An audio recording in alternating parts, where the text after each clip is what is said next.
When I abandoned my strategy and disclosed the existence of the system, my ex-girlfriend whom I couldn't let go of surprisingly agreed to marry me and promised to give me a child. I thought my sincerity had moved her, so I enthusiastically prepared for the wedding. But instead, she lured me onto an operating table. You are a strategist capable of indefinite revival, but he is in the final stages of heart failure and is dying. Don't worry, once his surgery is successful and he's recovered, I'll fully return to the family and help you complete your mission. What she didn't realize was that the moment she took my heart, my strategy had already failed, and my memory was wiped clean. A month later, when she smiled and called me husband, asking if I had thought of a name for the baby, I was bewildered. We don't even know each other, where is this child coming from? 1. Nora, this isn't the road to the wedding venue, is it? I sat in the passenger seat, observing the unfamiliar scenery outside, calmly speaking. My wife, Nora Johnson, visibly flinched and then held my hand tightly, smiling as she explained, Declan, are you getting cold feet about the wedding? We've planned this wedding for so long. Where else would we be going?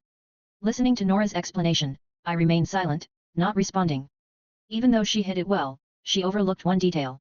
Since I arrived in this world to complete my mission, we have been together for a full 7 years. I know her too well. Whenever she lies, she instinctively bites her lip. And the moment I asked, she immediately locked the car doors. It felt like she was afraid I might jump out of the car and escape. Thinking about this, I wasn't surprised, but rather felt a sense of relief. I silently took out a cigarette from my pocket. With a click, the lighter sparked a flame. I took a deep drag, the nicotine filling my lungs with a bitterness that made me especially clear-headed.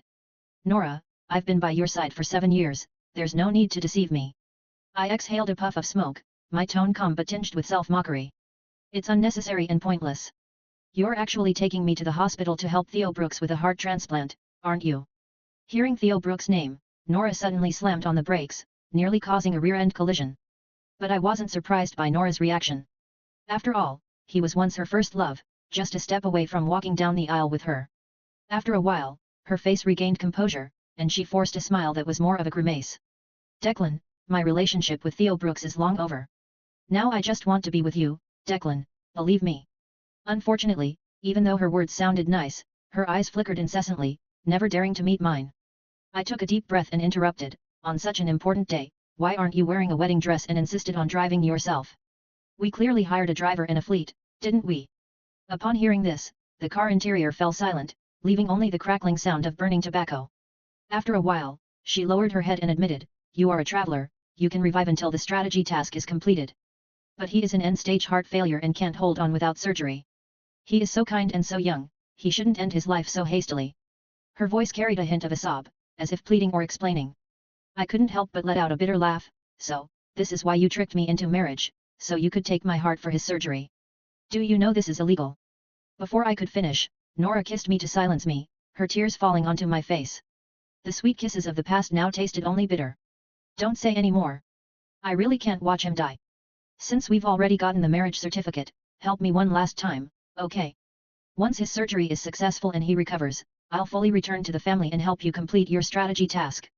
She clutched my hand, seemingly using all her strength to say these words. I looked at her almost pleading request and couldn't help but smile bitterly. I've strategized with Nora for 7 years and have never seen her bow to anyone. Whether facing threats from superiors or false accusations from peers, she always maintained her pride and principles. But now, as long as Theo Brooks could survive, she didn't care about anything else. Sure enough. Before I could refuse, I felt dizzy and my body gradually lost strength. But Nora seemed to have anticipated this, calmly saying, Declan, don't struggle. I added a handful of sleeping pills to breakfast today. To save him, I have no choice.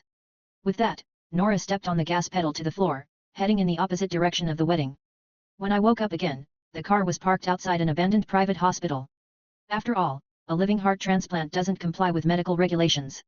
Soon, a group of people dressed in surgical gowns and masks had me fully restrained. Miss Johnson, you've finally brought the heart source. If you delay any longer, Mr. Brooks won't make it. Upon hearing this, Nora's face turned white, and she rushed towards Theo Brooks' hospital room, leaving me, the mobile heart, behind.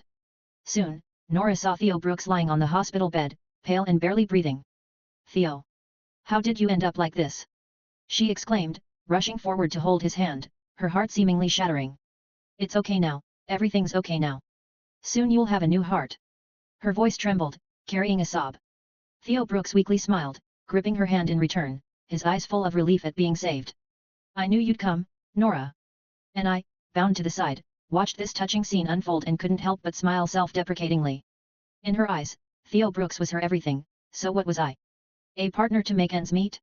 Or a mobile blood pack to save a life? But this question may never have an answer.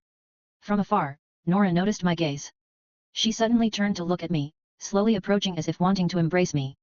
But I moved aside, avoiding her touch, my expression cold. Go on, aren't you going to save your precious Theo? Hurry up. Nora froze, then spoke with a trembling voice, Declan, I'm sorry. But rest assured, once Theo's surgery is successful, I'll immediately return to the family and help you complete the strategy task. I said nothing to her promise. Because she didn't know, when my life became a tool to save Theo Brooks, my strategy had already utterly failed. The next moment, as the anesthetic began to take effect, my consciousness gradually blurred. Just when I thought the system would erase me for failing the strategy, it suddenly spoke, host strategy task failed. Erasing, host's entire memory of Nora Johnson. Hearing the system's punishment, I was stunned. I didn't expect the system to only plan on erasing my memories of Nora Johnson. And not my life. This wasn't so much a punishment, for me now, it was more like a release. The next moment, the system pulled my soul from my body, and the past 7 years with Nora Johnson unfolded before my eyes like scenes from a movie. 7 years ago, I had just arrived in this world. With language barriers and struggles everywhere, I began to decay, buying drinks at night and nearly freezing to death in the icy wilderness. It was Nora Johnson who saved me, taking me back to her rented apartment. Even though I hadn't showered for a month, reeking of a sour stench, Nora was unfazed. She even brought over 2 cases of beer, drinking with me until we passed out. That night, she shared a lot. She said she once wanted to die too. But thinking of a promise with someone, she gritted her teeth and held on. That night, she laughed so openly and purely. Like a beam of light, illuminating my shattered heart. From that day on, I put away all my thoughts, deciding to live for Nora Johnson. From now on, her wish was my wish. Her dream was my dream. Perhaps because of similar experiences, we quickly got together. Back then, we were still poor, and suppliers were delaying payments, leaving the company with no funds. At the end of the year, our feast was merely an upgrade from packet noodles to cup noodles. Even so, we still found joy in it. Nora Johnson and I squatted in the rented apartment, eating cup noodles. I boasted about my talents and abilities, saying once the company went public, I'd throw the grandest, most enviable wedding for her. That day, she laughed so happily. Like a crescent moon, lighting up my world. I thought we'd keep going like this. But then Theo Brooks returned to the country, shattering my illusions. As the year came to a close, our feast was simply upgrading from bagged instant noodles to cup noodles. Yet, we were content with this. Nora and I sat in our little rented apartment, eating instant noodles. I ambitiously talked up my talents and abilities, telling her that when the company went public, we'd have the grandest wedding ever, one that would make everyone green with envy. That day, she laughed joyfully. Her smile was like a sliver of moonlight that brightened my whole world. I believed we would continue on like this forever. But everything fell apart the day Declan Carter returned to the country. She, who placed her career above all else, unceremoniously ditched a supplier worth $30 million and drove straight to the airport without a second thought. She returned to the office a week later, acting as if nothing had happened. But after that, her interactions with Declan Carter became more frequent. At first, I wasn't worried. I thought that our years together wouldn't be easily shaken by a long-lost first love. But seeing her start to giggle at her phone left me panicking. That was the unmistakable sign of being in love, something I knew all too well. Later, I discovered that the promise she'd held onto all this time was with Declan Carter. They had agreed that no matter what happened, she'd wait for him to return and marry her. And she had waited, up until now. But thankfully, it's all finally coming to an end. I released her, and in doing so, I freed myself. Just as my soul was about to press the button to erase these memories, the tightly shut doors of the operating room suddenly burst open. In came Nora, leaving me stunned. What was she doing here? She rushed in to interrupt the surgery, and the doctor quickly blocked her. Miss, the surgery is in progress, please leave. But she ignored him, her eyes anxiously fixed on my body, already opened up on the operating table. Seeing this, a flicker of hope sparked within my soul. Could it be? Did she regret it?